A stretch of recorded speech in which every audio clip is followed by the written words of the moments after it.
오늘도 어느 가정에서 일어났던 한 사건을 소개하면서 말씀을 시작하고자 합니다. 여보, 오늘 백화점에서 옷을 하나 보았는데 너무 마음에 드는 거 있지? 저녁 식사를 하던 아내가 느닷없이 옷 이야기를 꺼냈다. 정말 괜찮더라. 세일이 내일까지인데. 이렇게 말끝을 흐리는 아내의 목소리에는 아쉬움이 짙게 배어 있었다. 지금까지 쥐꼬리 같은 적은 월급으로 살림을 잘 꾸려온 아내였지만 힘들게 야근까지 해가면서 애쓰는 내 생각을 좀 한다면 철없이 백화점에 있는 옷 얘기를 해도 되는지 참 야속한 마음이 들었다. 아내가 뒷정리를 끝내고 TV 앞에 앉아서도 조금 비싸긴 하지만 정말 잘 어울릴 것 같은데 여보, 안 되겠지? 이 여자가 정말 지금 우리가 백화점 옷 사 입을 때야? 계속되는 아내의 옷 타령에 나는 결국 소리를 버럭 지르고 말았다. 깜짝 놀란 아내는 대꾸도 없이 조용히 입을 다물고 말았다. 잠깐의 침묵 시간이 흘렀고 민망해져 버린 나는 TV 앞에 앉아있기가 더 이상 불편해 방으로 들어와 버렸다. 그러면서 속으로는 에이, 그만한 일로 아내한테 소리를 지르다니 참 못났다. 남편이 되어서 겨우 옷 한 벌 때문에 아내에게 화를 내었다는 것이 정말 부끄럽고 창피했다. 그러고 보니 몇 년째 변변한 옷 한 벌 못 사 입고 적은 월급을 쪼개 적금, 주택부금까지 붓고 있는 아내가 아니던가. 잠자리에 들 시간이 지났는데도 꼼짝을 않는 아내가 걱정돼 거실에 나가 보았다. 아내는 소파에 몸을 웅크리고 잠이 들어 있었다. 한참 울다가 잤는지 눈이 많이 부어 있었다. 다음 날 아침 아내는 아무 일도 없었다는 듯이 아침밥을 차리고 있었다. 다정하게 아내에게 이야기를 못하는 성격이라 그런 아내를 보고도 나는 따뜻한 말 한마디 꺼내기가 쉽지가 않았다. 그저 현관문을 나서면서 이렇게 툭 던질 뿐. 그 옷 그렇게 마음에 들면 오늘 가서 사. 그러면서 나는 속으론 이렇게 말했다. 까짓거 며칠 더 야근하면 되지 뭐. 그날 저녁 여느 때와 같이 피곤한 몸을 이끌고 집으로 들어서는데 아내가 현관 앞까지 뛰어와 호들갑을 떨었다. 여보, 빨리 들어와 봐요. 왜 이래? 아내는 나의 팔을 잡아 끌고 방으로 데려가더니 부랴부랴 나의 입은 외투를 벗기는 것이었다. 그리고는 쇼핑백에서 옷을 꺼내 내 뒤로가 팔을 끼우는 게 아닌가. 어머, 딱 맞네. 색깔도 딱 맞고. 역시 우리 신랑 옷걸이 하나는 죽인다. 당신 봄 자켓 벌써 몇 년째 한 벌로만 입고 있잖아. 아내는 이렇게 말하면서 고개를 돌리더니 금방 눈물을 흘리고 있었다. 언제나 나는 철이 들까? 아내의 이와 같은 마음도 모르고 내 어깨에 고개를 묻고 있는 천사 같은 내 아내, 사랑스러운 내 아내라는 이러한 얘기입니다. 가정의 달을 보내면서 지난 주일에는 남편들아 라는 말씀의 제목으로 말씀을 전했고, 오늘은 아내들아 라는 제목으로 아내에 대한 하나님의 말씀의 가르침을 전하고자 합니다. 자, 여러분, 아내들이야 대부분 말하지 않아도 금방 소개했던 어느 가정의 얘기처럼, 그죠? 오로지 남편 생각, 가족 생각하는 게 우리 아내들이지만은 잘 달리는 말에 채찍을 더하라는 말처럼 오늘 우리 본향교회에 속한 모든 아내들에게 하나님이 주신 말씀을 전합니다. 첫째, 아내는 본문 1절 말씀 시작, 아내들아 자기 남편에게 순종하라. 그렇습니다. 아내의 본분은 자기 남편에게 순종하는 것입니다. 일본말로는 오토니 시타가이나 사이라고, 남편의 뜻을 따르라, 순종하라 라는 말이에요.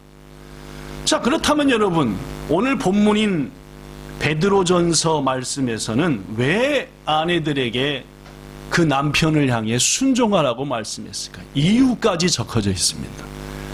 본문 1절에 보니까 이런 말이 계속 나옵니다. 1절, 2절.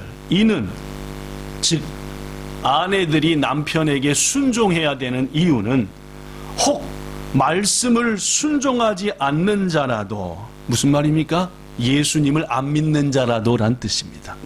혹 자기 남편이나 혹 자기 아내가 예수를 안 믿는 사람이라 할지라도 말로 맘지 않고 여보 교회 한 번만 갑시다, 한 번만 가서 예배 드려봅시다 라고 말로 할 필요 없이 그 아내의 행실로 말미암아 구원을 받게 하려 함이니. 그렇습니다.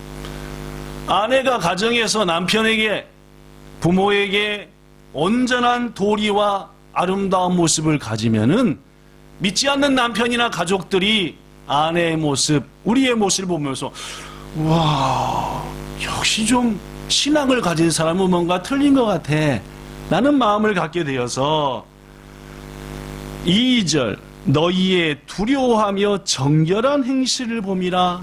하나님을 두려워하는 너희들의 마음, 하나님을 공경하는 마음을 가지고 가족을 소중히 여기는 그러한 마음을 너희의 가족들도 그대로 보고 있으니 어찌하든지 가정에 믿지 않는 남편이나 가족이 있느냐? 그러면은 주님 안에서 온전히 순종하라 라는 말이에요. 왜요? 구원할 수 있으니까요. 가족을 하나님께로 인도할 수 있으니까요 말입니다. 그렇습니다. 믿지 않는 남편 혹은 믿지 않는 우리 가족이 우리의 신앙생활에 대해서 전혀 관심을 보이는 것 같지 않지만 사실은 보고 있다는 겁니다.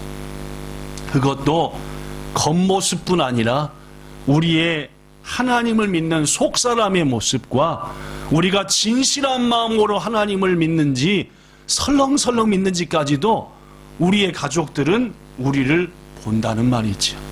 그래서 하나님은 오늘 본문을 통해서 너희가 순종하며 온전해야 될 것은 너희들의 그러한 신앙을 통해 가족을 구원할 수 있기 때문이다. 그래서 하나님께서는 바울을 통해 고린도 교회 성도들과 우리에게도 이런 말씀을 주셨습니다. 고린도전서 7장 14절 읽어볼까요? 시작.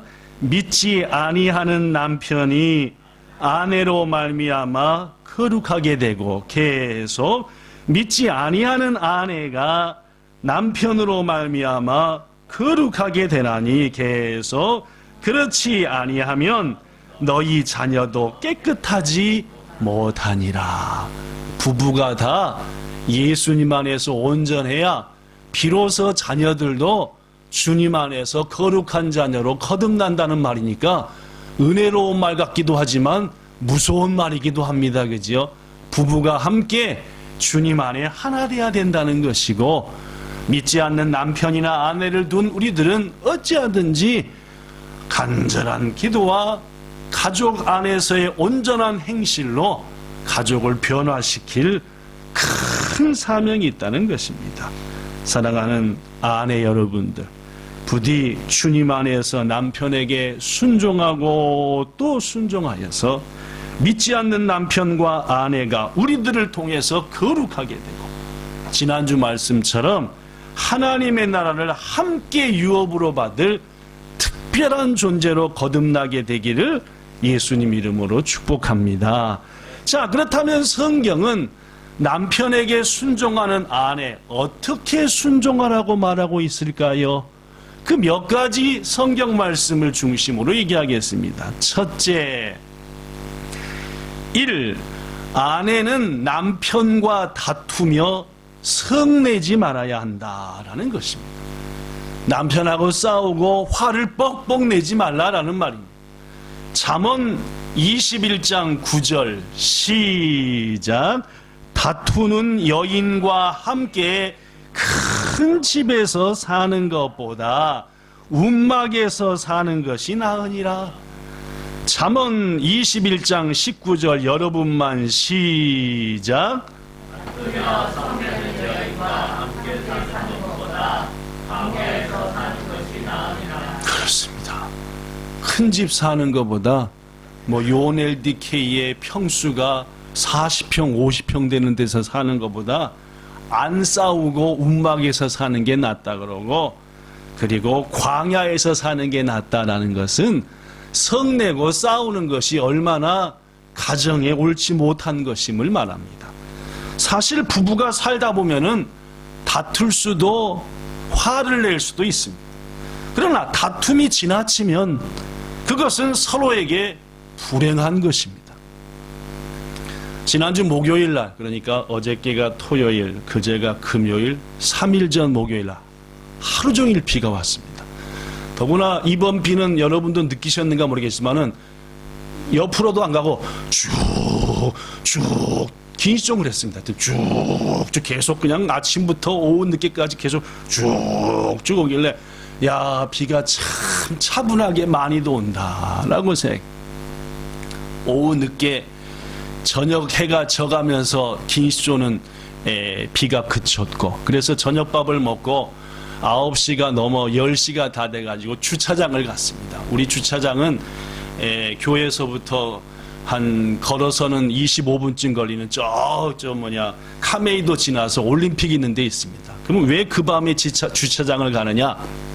이게 비가 그렇게 쭉쭉 온 날은 이게 차체에 빗방울이 잔뜩 맺혀가지고 먼지 같은 거 거의 씻어내려줘가지고 걸레, 그냥 맨걸레만 갖고 쭉쭉 한 30분 닦으면은 차가 새 차처럼 삐까삐까해집니다. 이게 코인으로 세인샤 하는데 가면은 이게 막 기계로 긁어버리니까 뺏겨지기도 하는데 그냥 걸레로 쑥쑥 하니까, 비가 그렇게 오고 밤쯤에 끝나면은 제가 하는 일과 중에 하나는 꼭 주차장 가서 걸레 하나 들고 차 닦고 한 30분 있다 오기에, 그날도 사모님한테 나 오늘 차 닦으러 갈 건데 혹시 같이 갈 마음 없어 했더니 같이 운동 삼아 가지요. 가서 한 30분 동안 사모님은 차 속에 앉아서 이사하는 거 알아보고 컴퓨터가 아니라 뭐죠? 핸드폰하고 두들기고 있고, 저는 이제 11시가 다 돼가지고, 더구나 여러분도 아시다시피 우리 차가 서 있는 데는 7층 주차장에 7층이거든요. 7층 중에 옥상입니다.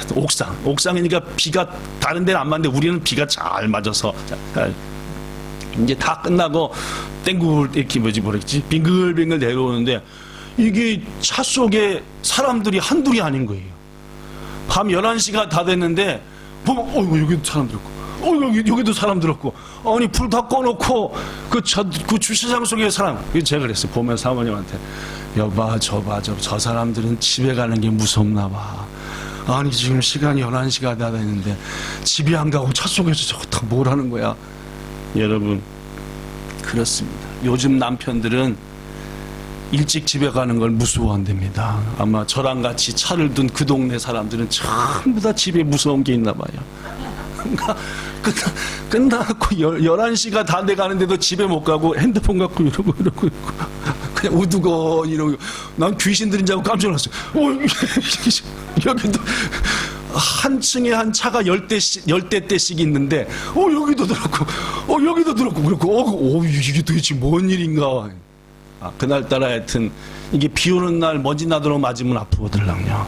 그러니까 이런 경험이 있는 남편들이 비 오는 날 먼지 나도록 부인한테 맞으면 안 되니까 안 들어가고 그렇게 얘기해.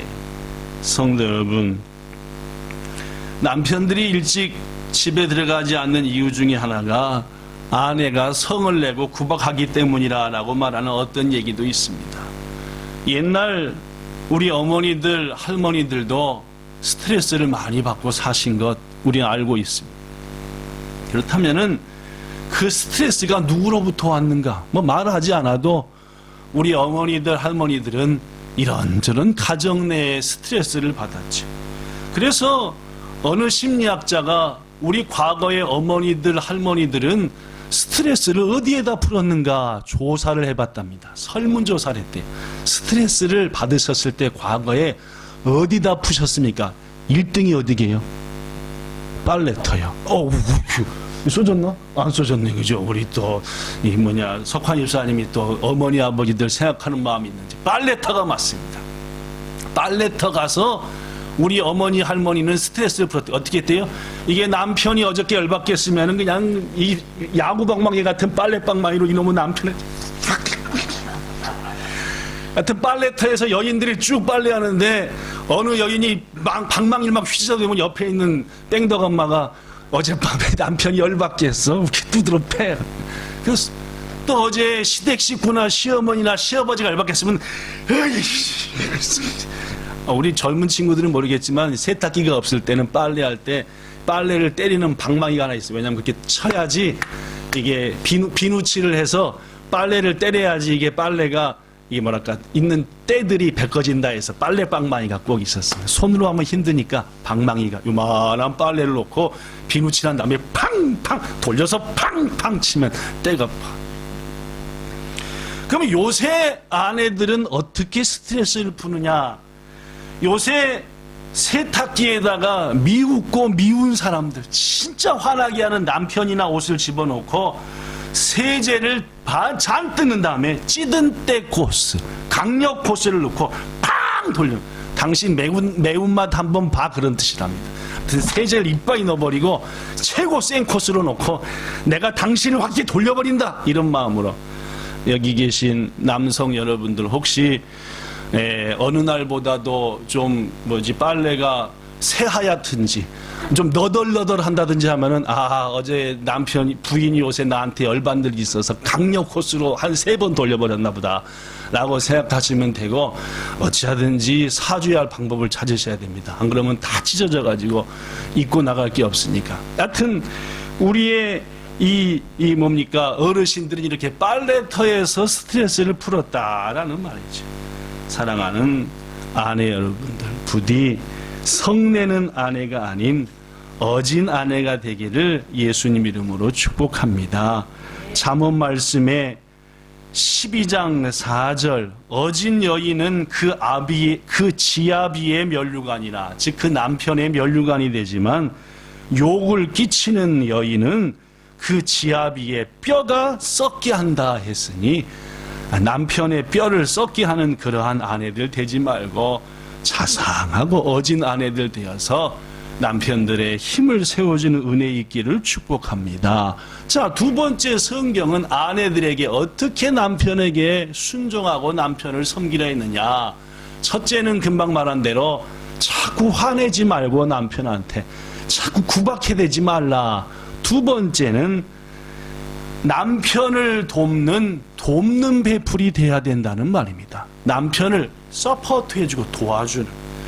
창세기 2장 18절에 보면은 여인이 최초로 세상에 등장할 때에 그 이름은 돕는 배필이었습니다. 도와주는 배필이다. 이 돕는 배필이라고 하는 히브리어 원문은 따라해 봅시다. 에제르네게드. 시작. 에제르네게드. 이 에제르네게드라고 하는 히브리어는 조력자, 반려자, 도와주는 자, 항상 옆에서 함께 해주는 자란 뜻인데, 특별히 에제르라는 단어가 더 중요합니다. 이 에제르라고 하는 것은 뭐냐면은 하나님께서 택한 백성을 구원하실 때 반드시 그들을 이끌어 도와 구원한다 할 때 에제르를 써요. 하나님이 여러분과 저를 구원해 줄 때 내가 널 놓치지 않고 끝까지 책임진다, 이럴 때 쓰는 히브리어가 에제르. 시작. 에제르. 그런데 돕는 배 필요할 때 그 에제르라는 단어를 썼다는 말입니다. 즉 무슨 말이냐, 에제르라는 단어는 아내가 단순히 남편을 보조하거나 열등적인 그런 단어가 아니라 남편에게 하나님처럼 강력한 도움을 주는 존재라는 뜻입니다. 단순한 조력자가 아니라 하나님이 우리를 이끌어 구원으로 인도하듯이 아내는 남편에게 붙어가지고 그 남편을 어떻게든지 돕고 자기 모든 걸 해서 하나님께서 그 남편에게 주실 복의 자리로 이끌어드리는 일을 하는 역할이 뭐이다? 아내다라는 말, 에제르라는 단어다라는 말. 하나님의 창조 섭리에서 아내라고 하는 존재는 그 남편에게 있으나마나한 존재가 되어서 아니라 하나님의 은혜와 구속의 능력만치나 남편에게 있어서는 막강한 존재라는 말이죠. 고로 아내들은 기도해야 됩니다. 하나님, 우리 남편을 돕는, 우리 남편을 어피 세우는 막강한 존재, 뒷받쳐주고 밑에서 받쳐주고 도와주고 어떻게 해서 우리 남편을 가장 아름다운 존재로 만드는 그런 내가 되게 해주세요 라고 기도해야 될 것이며, 그러한 일을 감당하기 위해서 힘을 써야 할 줄로 믿습니다. 자, 남편 나무라는 얘기가 있는데 이건 건너뛰고 시간이 많이 지나서 세 번째, 아내는 가정을 지키는 일에 충실해야 합니다. 무슨 말이냐? 요즘 이 시대에는 어쩌면 이 말씀이 좀 이상하게 들릴지도 모릅니다. 아내는 가정을 지켜라. 왜냐하면은 요즘은 맞벌이 부부들이 많아졌기 때문입니다. 여기도 언뜻 보니까 뭐 맞벌이 부부들 천지구만요. 그죠? 여기 보니까 그렇네. 뭐 거의 그렇네. 맞벌이 부부들 천지인데, 실은 아내의 가장 큰 사명은 맞벌이 하는 것도 좋지만 가정을 든든히 지켜야 된다는 얘기죠. 요새는 맞벌이가 많아지다 보니까 학교에서도 여자들만 가사라는 과목이 있는 게 아니라 남자들도 언제부턴가 가사를 배워서 바느질도 하고 밥하는 것도 배우고 요리하는 것도 배운다는데, 제 때는 그런 게 없었습니다. 그냥 남자들은 공업이나 무슨 기술 이런 거 배웠고 여자들은 가정, 가사 그런 과목을 배운데 말입니다. 성도 여러분, 하나님은 바울을 통해 우리에게 이렇게 말합니다. 디도서 2장 4절과 5절, 젊은 여자들을 교훈하되 그 남편과 자녀를 사랑하며, 디도서 2장 5절, 신중하며 순전하며 집안일을 하며 선하며 자기 남편에게 복종하게 하라. 이것은 하나님의 말씀이 비방을 받지 않게 하려 함이라 라고 했고, 디모데전서 5장 14절에도 젊은이는 시집가서 아이를 낳고 집을 다스리고, 즉 집을 담당하고 대적에게 비방할 기회를 조금도 주지 말기를 원하노라 라고 했습니다. 즉 하나님께서 바울을 통해 주신 아내들에 대한 메시지의 핵심은 가정을 잘 지키라는 얘기입니다. 가사일을, 가정일을, 가족을 지켜내라 라는 말이죠. 여러분, 아내가 없는 가정, 어머니가 밖에 나가 있는 가정에 사탄은 자신의 공격할 전진기지를 만든다는 말입니다. 아까 디도서 2장도 마찬가지고 디모데전서 5장도 마찬가지고 대적자와 사탄이 비방하고 공격할 거리를 어디에서 찾느냐? 가정이 비어있는 데서 찾는다 그 말입니다. 오늘날 할 수 없이 맞벌이하는 가정이 늘어나고 있는 것은 사실이지만 자칫 사단이 우리 가정에 틈탈 수 있음도 우리는 알아야 한다는 말입니다. 여러분, 대개의 경우 아내가 경제적인 힘이 생기면 남편은 어떻게 됩니까? 더 힘이 나는 게 아니라 나약해져요. 이게 아내가 경제적인 힘을 기르면 기를수록 남편은 뭔지 압니까? 이게 존재가 이상한 존재여서 어떻게 좀 덜 일하고 아내한테 빌어부터 붙어서 살고, 이런 거 생각하는 게 많은 남자들이라는 말입니다. 경제적인 부분까지 아내를 의지하고 말지요. 그런데 이것은 남자에게 주신 하나님의 말씀과 어긋나는 겁니다. 왜냐? 여러분과 제가 알다시피 창세기 3장에 남자에게 하나님이 말하기를 땅이 너에게 가시와 엉겅퀴를 낼 것이니 너는 흙으로 돌아갈 때까지, 죽을 때까지 얼굴에 땀을 흘려야만이 먹을 것이다 라고 말해요. 여러분, 그렇습니다. 자녀를 낳을 때 해산하는 고통을 아내에게 주었다고 한다면은 남편에게는 아내와 자식과 자신을 평생 땀 흘려 먹여 살려야 될 그러한 귀한 직분이 주어졌다는 거죠.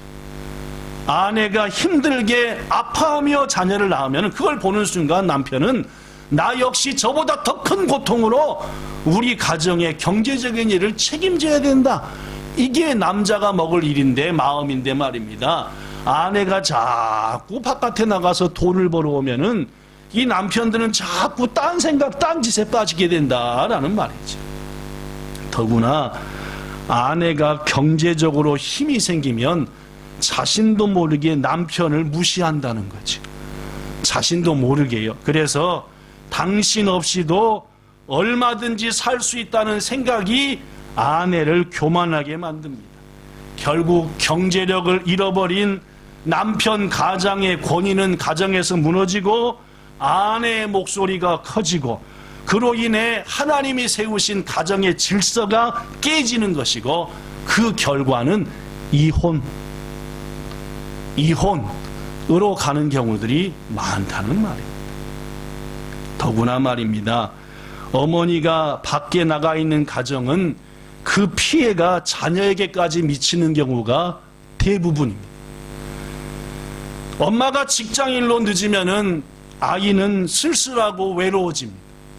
저도 곰곰이 생각해 보니까 제가 어렸을 때, 초등학교 때 우리 어머니가 가정 형편이 어려워가지고 아버지가 가세가 좀 펴질라면은 말아 드시고, 또 가세가 좀 펴질라면은 볶아서 드시고, 자꾸 말아 드시고 볶아 드시고 뭐 부어서 드시고 하니까 이게 할 수가 없었죠. 집에 오면은 아무도 없는 객이죠. 누구만 있어요? 동생들 둘, 딸랑인 동생들. 5살 밑에 동생, 7살 밑에 동생. 제가 초등학교 다닐 때까지도 졸업할 때 비로소 밑에 동생 1학년 됐으니까 학교 갔다 오면은 동생들만 눈 껌뻑껌뻑 하고 있고, 그래가지고 한 번은 밀가루 한 푸대 가지고 빵을 만들지 않았습니까? 초등학교 4학년인가 5학년 때. 저는 그렇게 빵이 많이 나올 줄 몰랐죠. 밀가루 한 푸대가 빵이 그렇게 많이 나와. 갔다 오니까 어머니가 온 동네가 밀가루가 빵이니까 그날도 한 2시간 맞았지요. 하여튼 2시간 저는 어렸을 때 많이 맞았습니다. 우리 어머니한테. 이놈이 엄마가 얼마나 속상한데 엄마 마음도 모르고 한다고 이끼 두드러 맞고 또 쳐들게 두드러 맞고. 하여튼 성도 여러분, 어머니가 집에 계시지 않으면은 자녀들은 외로워진다는 말이죠. 쓸쓸해지고, 더구나 엄마보다는 아빠보다는 어렸을 적에는 엄마의 사랑 속에서 쑥쑥 자라는 건데, 그렇지 못하면 자꾸 해서 결국 친구를 의지하게 되고, 그 친구를 잘못 만나게 되면은 잘못된 길로 빠지게 되고, 그로 인해 부모의 권위는 추락하고 상대적으로 아이들의 목소리는 커져서 엄마 아빠가 나한테 해준 게 뭐야? 오히려 이런 말이나 듣고, 이것이 21세기를 맞아 심각하게 대두되는 가정 문제의 발단이라는 말이죠. 그러므로 아내된 성도 여러분, 바울을 통해서 주님께서 말씀한 것처럼 신중하게 생각해야 됩니다. 그 다음에 순전하여 집안일을 하면서 하나님의 말씀이 비방받지 않도록 남편을 돌보며 자녀를 돌보며 가정을 돌보는 일도 결코 소홀히 해서는 안 될 너무너무 귀중한 일이라는 것을 생각해야 되고, 결론적으로 이 부분에 있어서의 결론적으로 우리 그리스도인들은 세상의 불신자들 같이 물질적으로 더 평안하고 잘 살아보겠다는 생각도 중요하지만 더 중요한 것은 믿음으로 살고 하나님의 뜻 안에서 살겠다는 결심 역시가 더 중요한 것도 알아야 한다라는 말이죠.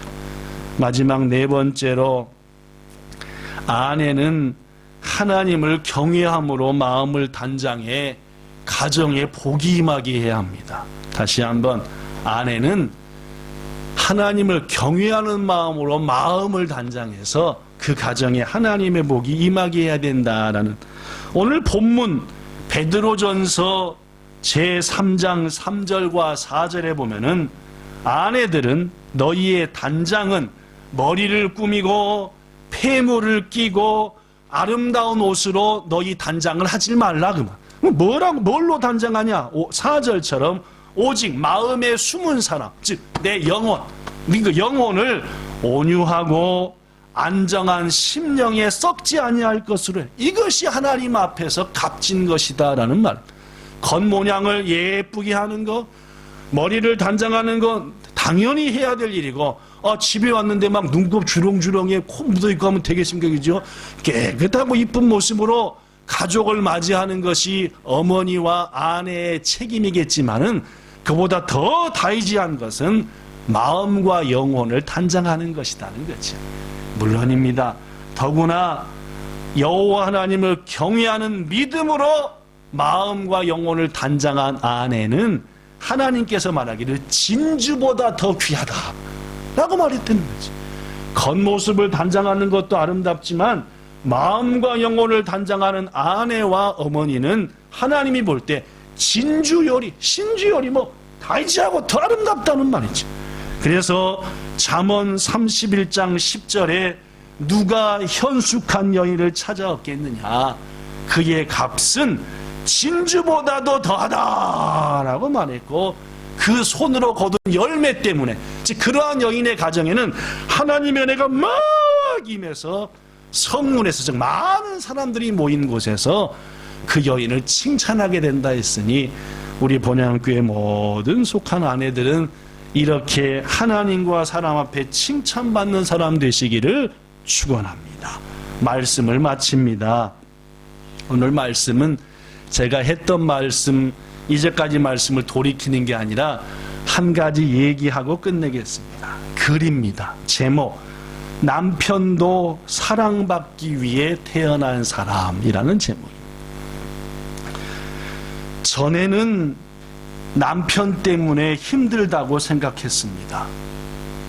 이제는 나 때문에 남편이 얼마나 힘들까 생각합니다. 전에는 내가 참는다고 생각했습니다. 그러나 이제는 내 남편도 많이 참는구나 라고 생각합니다. 전에는 내 남편이 특이한 사람, 참 별났어, 별나 라고 생각했습니다. 그러나 이제는 우리 남편은 정말 특별해 라고 생각합니다. 전에는 남편에게 당신이 나한테 어떻게 그럴 수가 있어 라고 생각했습니다. 그러나 이제는 남편도 사람이니까 그럴 수도 있지 라고 생각합니다. 전에는 아이들이 우선이었습니다. 그러나 이제는 남편이 우선입니다. 전에는 남편은 가해자이고 내가 피해자라고 생각했습니다. 그러나 이제는 남편도 나로 인한 피해자임을 알면서 살고 있습니다. 전에는 내가 사랑받기 위해 태어난 사람이라고 생각했습니다. 그러나 이제는 남편 역시 사랑받기 위해 태어난 사람이라고 생각합니다. 자, 마지막으로 다 같이 합시다. 시작. 전에는 남편이 나를 사랑해야 한다고 생각했습니다. 시작. 그러나 이제는 내가 남편을 사랑합니다. 참 좋은 글이다 라고 생각합니다. 기도하겠습니다. 좋으신 하나님, 오늘은 지난주 남편들아 라는 말씀에 이어서 아내들아 라는 말씀으로 하나님의 말씀을 전했습니다. 주님, 주의 말씀대로 사랑하는 아내들, 남편을 귀중히 여기고 섬기고 사랑하고 마땅한 하나님의 말씀에 도리를 다하여 우리 가정을 은혜로운 가정, 하나님의 복이 많은 가정, 무엇보다도 행복한 가정으로 만드는 우리 모든 아내들이요 남편들 되게 하시기 원하며 예수님 이름으로 기도드리옵나이다. 아멘.